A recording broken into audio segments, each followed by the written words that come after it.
During the ancient Roman Empire, many individuals left their mark in history. But one name stands out through the ages: Julius Caesar. On the Ides of March in 44 BC, the world's most influential man was found dead on the floor of the Roman Senate.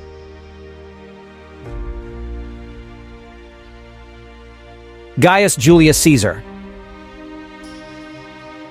who at the age of 55 had been declared the first dictator for life of Rome, fell prey to the most renowned assassination in history, one that would shape the course of Western civilization. In a frenetic assault, 23 assailants delivered as many stab wounds to him. This assassination took place over 2,000 years ago, but we still recall the precise date on which it occurred. Caesar's was a story of violence, intrigue, and power. That of a man who risked everything for glory. To his people, he was a hero. To his enemies, a tyrant. For many, a truly superhuman figure. A brilliant general, a great writer, and a man of the people. Yet to others, a genocidal psychopath. As a general, he nearly doubled the size of the Roman Empire. As a politician, he engineered a surprising rise to power. Julius Caesar forever altered the political landscape of Rome. His death would embody both the potential and the danger of absolute power. His consolidation in power marked the death of the Republic and would give rise in Rome to a political system in which tyrannical emperors would rule with absolute authority. While Caesar was not formally titled the Emperor of Rome, he effectively served as the first one. He seized all the powers that later emperors would wield for hundreds of years. And his lasting impact extends well beyond that of ancient Rome. But this tale, which takes us on an epic journey through the conquests of Julius Caesar, from ancient Egypt to the island of Great Britain,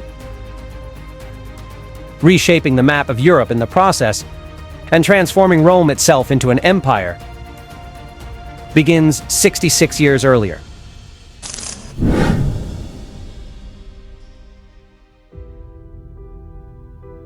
In the year 100 before our era, in the midst of summer on July 13th, a young noblewoman named Aurelia gave birth to her first child. The boy was named Gaius, followed by the clan's name Julius, and the last name Caesar. He was born in the city of Subura, a city ravaged by crime and filth. But Caesar wasn't exactly one of the street kids who roamed the slums. The aristocratic Caesars had a heritage traced back to the founding of Rome.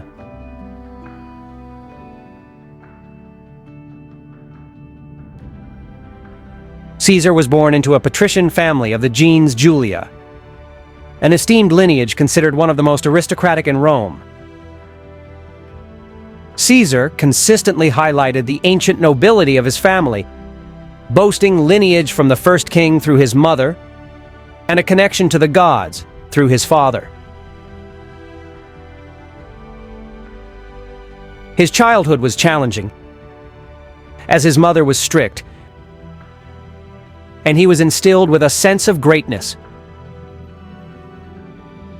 From a young age, he was indoctrinated with the belief that his purpose in life was to pursue the loftiest political ambitions and uphold the honor of his family name. This privileged education instilled in Caesar a deep sense of pride in Rome's history.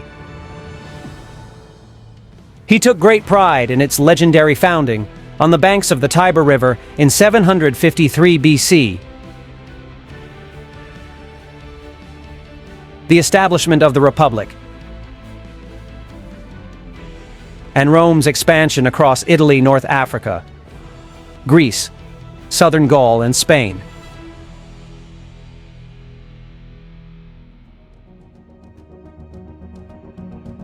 Rome was under the rule of patrician families, including the one to which the young Caesar belonged, who would soon be prepared to follow in the footsteps of his father, his namesake. Caesar's father had served as a senator with a praetorian rank, but decided to step away from politics after a term in a provincial government in Asia.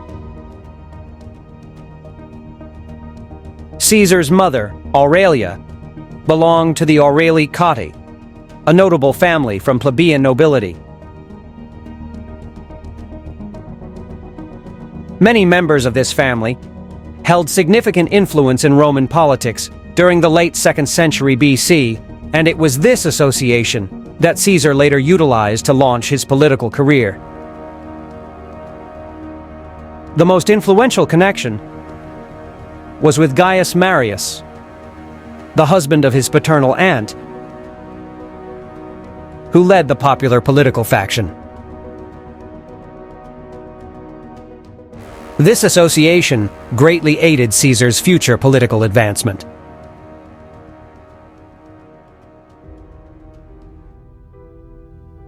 Not much is known about Caesar's childhood,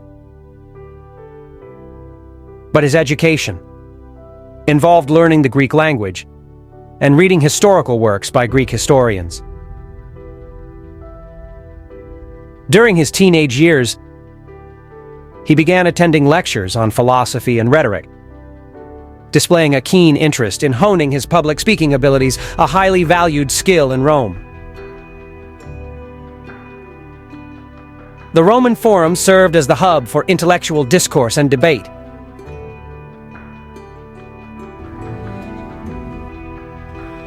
Physical training held equal importance to education during his youth, and it equipped him with skills that he would later apply in battle.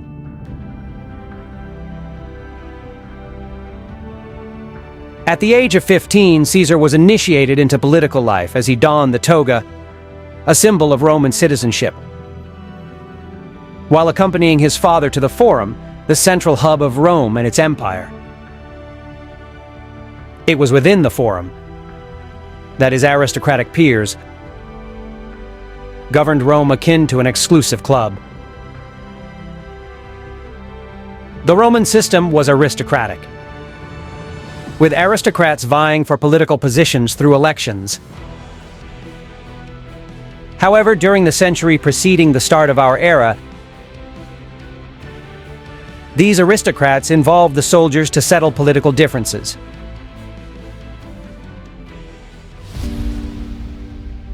During the Republic, Rome had gained immense wealth from its conquests in the Mediterranean. However, this wealth, along with the Republic's expansion, also led to political instability.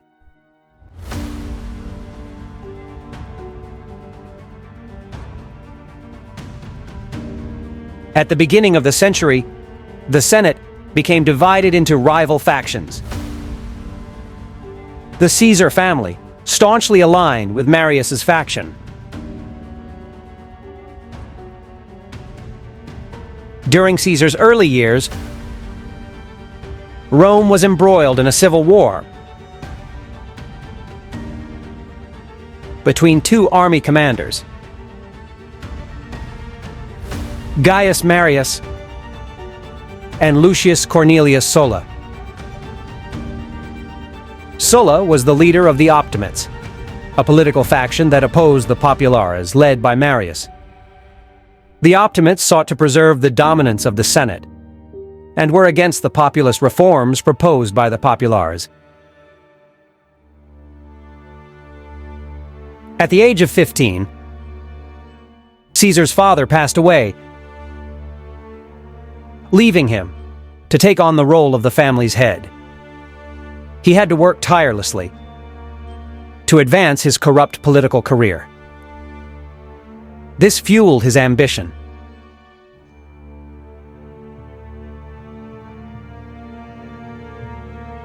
But Rome's power struggles would soon descend into chaos.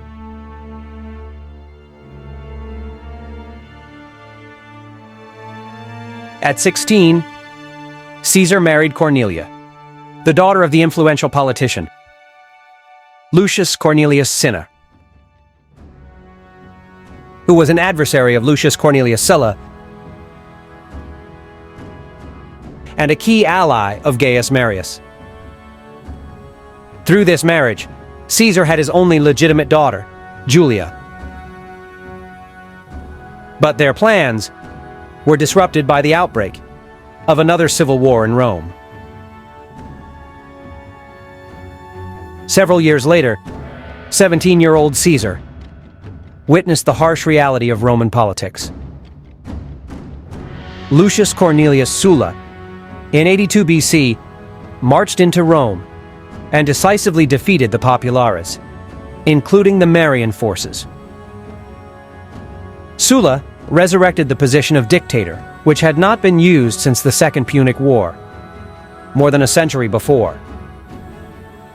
With his newly acquired powers, he purged his opponents, reformed Roman laws, strengthened the Senate's authority, and curtailed the influence of the plebeian tribunes.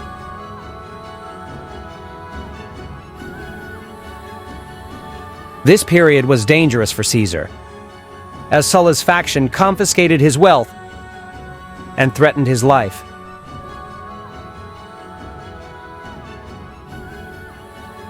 Sulla initiated a proscription program that involved executing and seizing the properties of individuals perceived as enemies of the state. Sulla commanded the execution of approximately 1,500 nobles, senators, and equites. It is believed that nearly 9,000 people were put to death. Even the relatives of those proscribed were not spared from punishment. Many of the proscribed individuals were not Sulla's enemies, but were killed because of their assets, which were seized and sold at auction.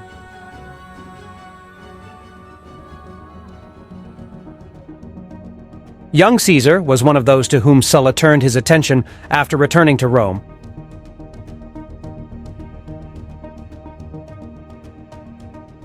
Despite Caesar's lack of involvement in Marius and Cinna's rule, and his non-resistance to Sulla's return, his aunt was married to Marius.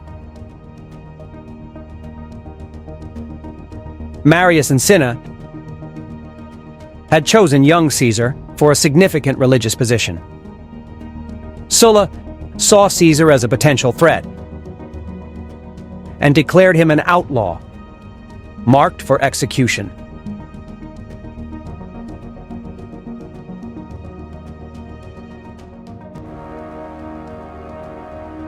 Without any other viable option and wanting to escape Rome swiftly,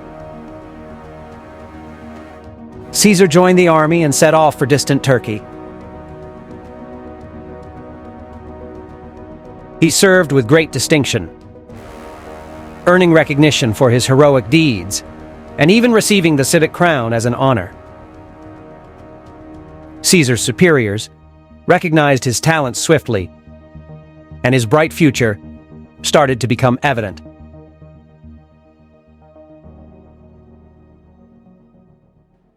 Spending 4 years on campaigns in Asia Minor, he gained admiration for his courage. During this time, the political landscape in Rome had undergone significant shifts. In the year 78 BC, young Julius Caesar received the news that Cornelius Sulla had died suddenly.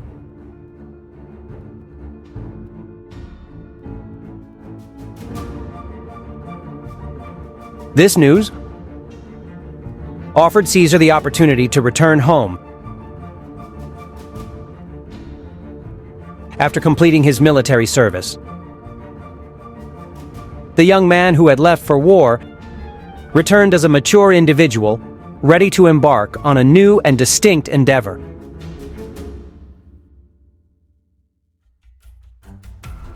At first, Caesar pursued a profession as a lawyer. Due to the confiscation of his inheritance during Sulla's rule, he and his wife lived a modest life in lower-class neighborhoods. During his tenure as a legal representative, he earned a reputation as a persuasive and fervent public speaker. Caesar openly aligned himself with the popular faction that had faced repression under Sulla's regime. Gradually, Caesar was establishing himself as a leader of the people. He was increasingly viewed as Marius's rightful successor.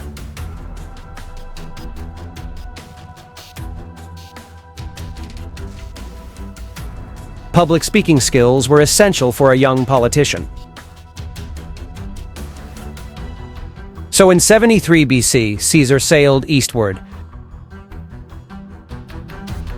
to the island of Rhodes to study under a renowned Greek oratory master.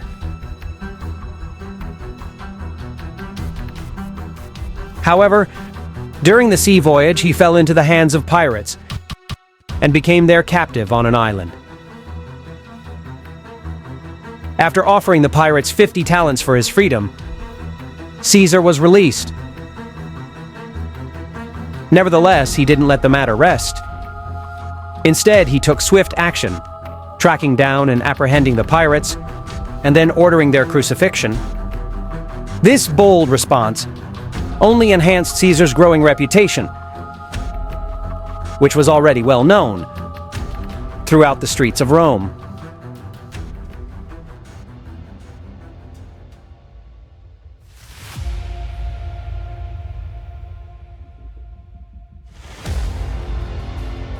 When Caesar returned to Rome in 73 BC, he witnessed the onset of the Third Servile War, which was also known as the Gladiator War. This conflict marked the final attempt in a series of slave uprisings against the Roman Republic, collectively referred to as the Servile Wars. Unlike the previous attempts, the Third Servile War posed a significant threat to Rome and the entire Italian region. The growing success of the rebel slave forces in their confrontations with the Roman army between 73 and 71 BC deeply concerned the Roman populace. Initially, the group consisted of approximately 70 escaped gladiators, but it eventually grew into a formidable force of 120,000 men, women, and children. They roamed across Italy, conducting raids with little resistance.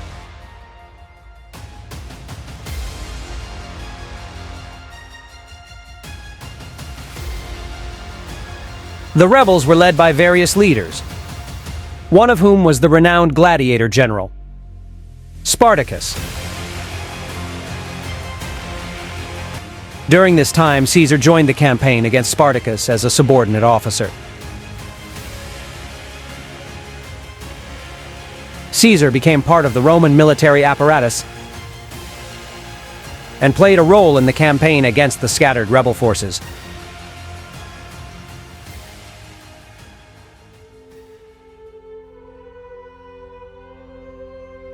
The brutal suppression showed no mercy, as 6,000 prisoners from Spartacus's revolt were crucified along the Appian Way. The horrifying scenes of agony and death became a gruesome spectacle for those traveling from Naples to Rome. The revolt was eventually quelled in 71 BC, thanks to a coordinated military effort led by Pompey, Crassus, and Lucius.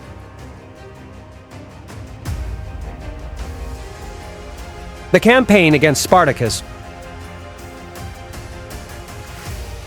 was going to be vital for Caesar's career.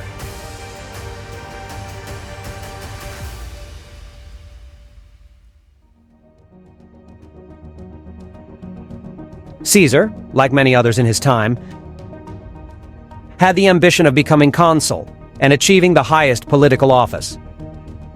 However, Roman politics came with considerable risks and expenses. Funding campaigns required substantial financial resources, which Caesar lacked.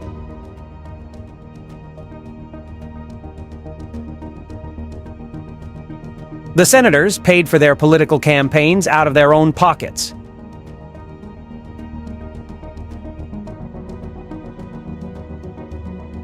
But the commanding officer in Caesar's campaign against Spartacus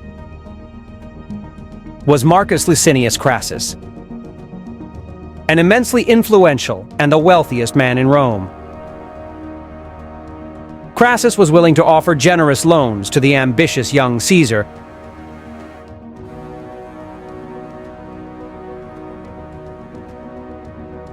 which he eagerly accepted as he made his way up the political ranks with great zeal. In 69 BC, unfortunately, fate dealt him a harsh blow when his wife Cornelia died after 13 years of marriage. However, despite this personal tragedy at the age of 30, Caesar managed to secure a position in the political arena as a quaestor, with responsibilities for financial auditing in Hispania.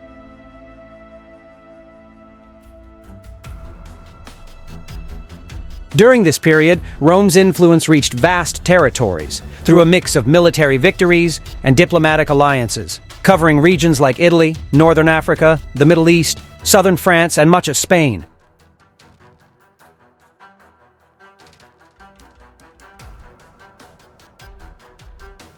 Upon his return to Rome, Caesar's growing fame and popularity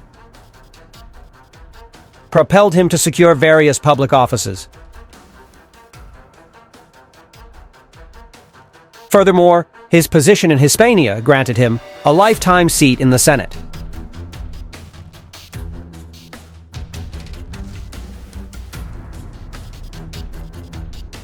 By 67 BC, piracy had become a considerable problem for Roman trade, disrupting the flow of goods and endangering both people and commerce. These pirate raids not only challenged Rome's dominance, but also posed a serious threat to the city's well-being. Consequently, the Roman authorities had to address the potential consequences of food shortages and possible civil unrest.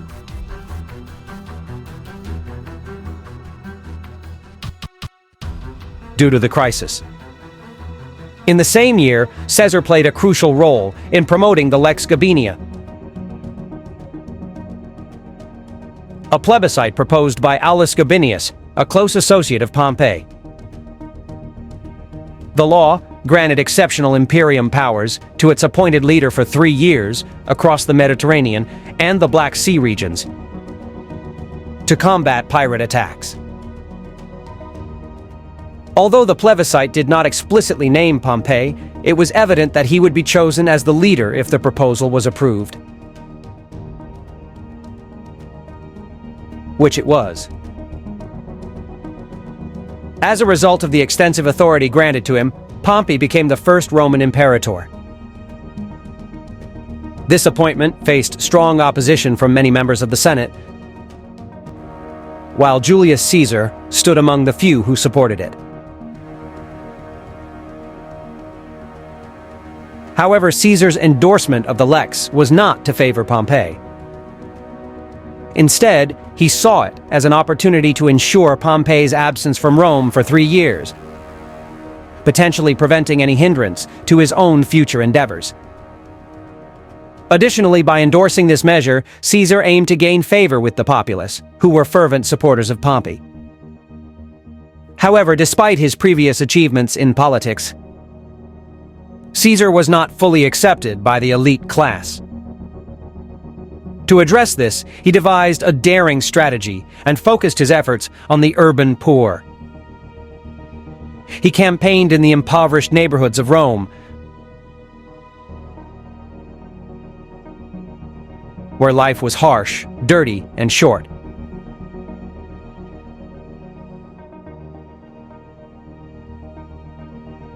The city's rapid growth had led to overcrowded streets and poorly constructed housing, contributing to the prevalence of disease and unsanitary conditions.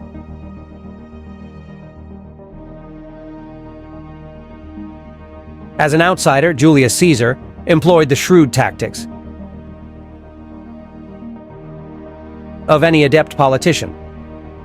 He chose a different power base, disregarding the aristocracy, in favor of the urban poor. In contrast to many other nobles, he walked among the streets, engaging with ordinary people, and displayed his readiness to serve and cater to everyone.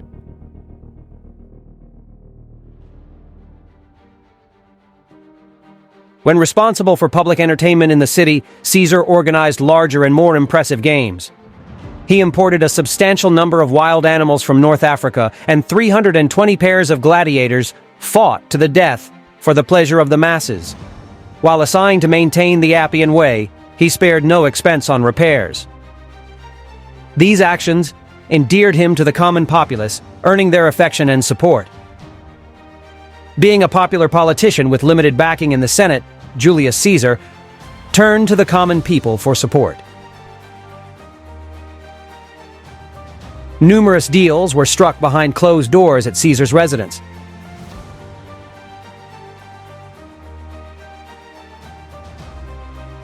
His approachable demeanor and interaction with regular citizens earned him favor and political significance.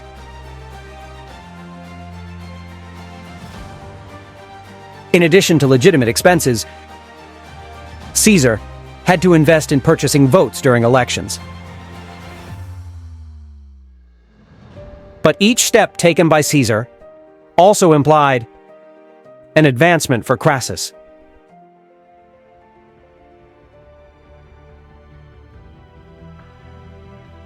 Caesar, at 36 years old, in 63 BC, having built an intricate web of supporters,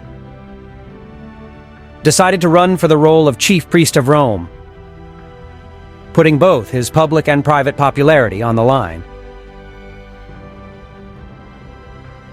He wagered everything, taking on substantial debts in the process. But his gamble paid off,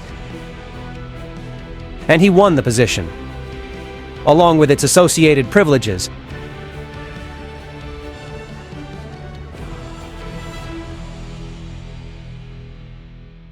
In 62 BC, Pompey's triumphant return to Rome made him appear unbeatable.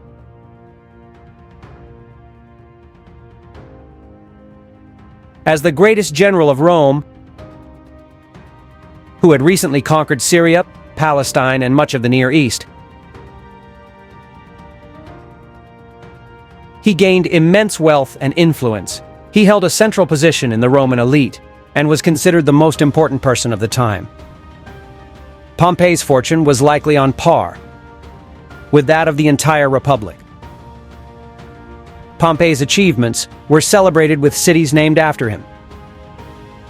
In Rome, he built an impressive entertainment complex dedicated to him, featuring a grand statue depicting him holding a globe representing his conquered lands, with personifications of the 14 different countries he had conquered.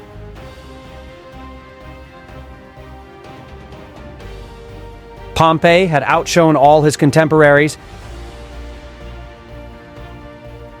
and the only comparisons left were with legendary figures like his own role model, Alexander the Great. Destiny had a different course for Julius Caesar. He first reached the same level of fame as Pompey, and then surpassed it.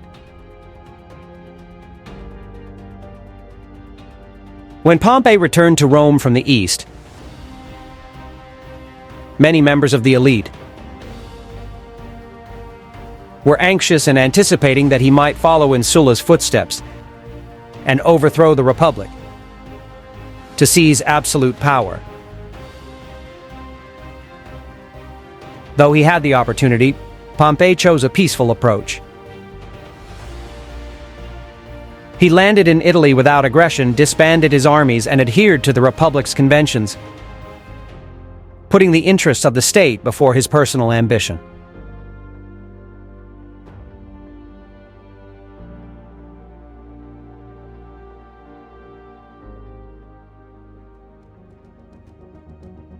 However, Caesar remained steadfast in his goal of becoming consul, and sought a political partnership to achieve it. He formed an alliance with Licinius Crassus and Pompey, solidifying the agreement to create the first Triumvirate. Historians use this name to refer to the unofficial political alliance that lasted from 60 to 53 BC. To further solidify the pact, Caesar arranged for his young daughter Julia to marry Pompey. This alliance was crucial, as Caesar had become a formidable force, and they had to either align with him or neutralize the threat he posed. Despite eventually becoming fierce adversaries, Pompey and Caesar initially allied with each other. In 59 BC, after a series of political concessions and secret deals, Crassus's wealth and Pompey's soldiers secured Caesar's appointment as the senior consul. He shared the consulship with Marcus Calpurnius Bibulus, a political opponent. Nevertheless, Caesar wasted no time in sidelining his co-consul and asserted full authority, taking actions independently to win the favor of the people. Caesar's rise to power made him one of the key players in Rome. The secret alliance of the Triumvirate allowed them to circumvent constitutional hurdles and advance their political objectives by backing each other. Consequently, Caesar's early actions as consul were aimed at repaying favors to Crassus and Pompey.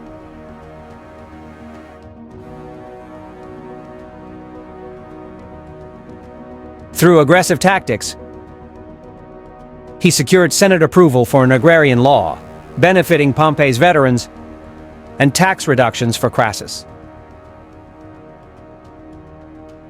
The Triumvirate became extremely powerful, to the extent that they could achieve Senate approval for anything they proposed, with little or no debate.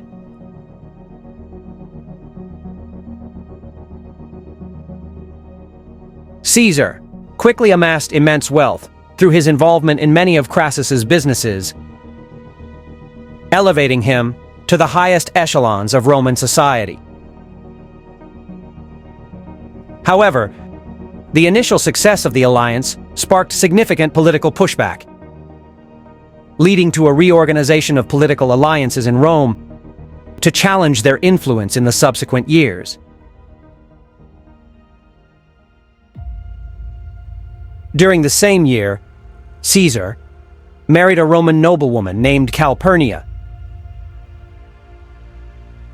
the daughter of Lucius Calpurnius Piso Caesarinus, a prominent senator. This marriage served a political purpose within the context of the First Triumvirate.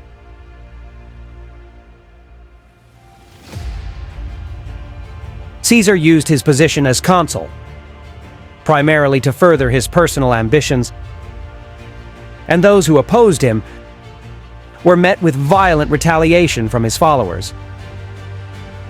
Behind his cheerful and friendly facade, Caesar concealed his true nature, which was ambitious and unyielding, reflecting his aristocratic anxieties.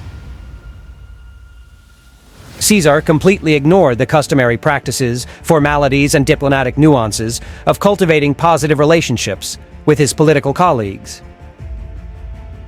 And with this political position as consul came a great military command. During his time as consul, Caesar pushed the Roman Empire to extend beyond the known world. His military conquests surpassed those of any other general up to that point, as he conquered numerous foreign territories.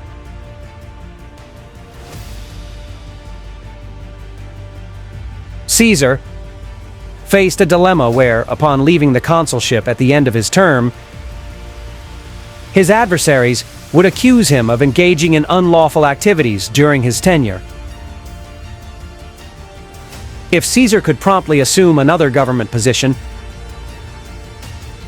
he would secure his safety for a certain period. After completing his contentious term as consul, Caesar, with the assistance of Pompey and Crassus, secured a proconsular command and a 5-year governorship. In 59 BC, with the support of his influential political allies, Caesar obtained governorships for a period of 5 years, including Illyricum in the Balkans, Cisalpine Gaul in northern Italy, and later Transalpine Gaul in the southern region of present-day France. Along with this designation, Caesar received a modest allocation of 4 legions. Little did anyone suspect that his seemingly sleepy backwater command would be swept into a decade of massive warfare, ultimately leading to Caesar's reputation as one of the greatest generals in history.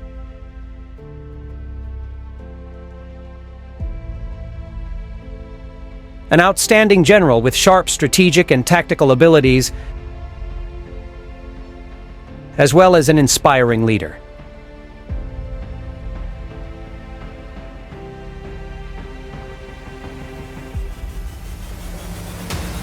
From 58 BC onward, Caesar would encounter the defining challenge of his life: conquering Gaul. This campaign would be the turning point that propelled Caesar to achieve all his ambitions.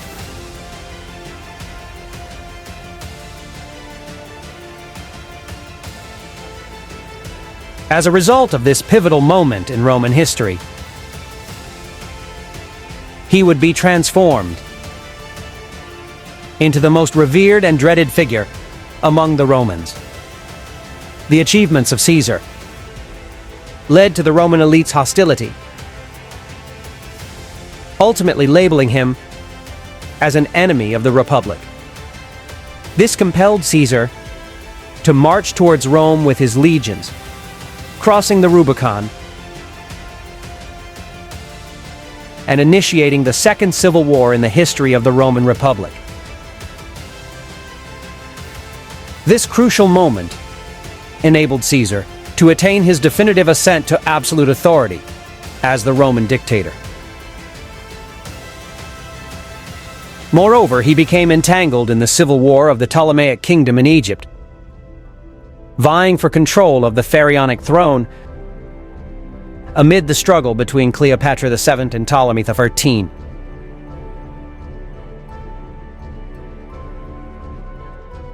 Ultimately, on the Ides of March in 44 BC, he would fall victim to the most renowned assassination in history, signifying the demise of the Roman Republic and giving birth to a political system in Rome where tyrannical emperors would wield absolute power. In the upcoming episode of our mini-series on Rome, we will delve into this captivating phase of Roman history.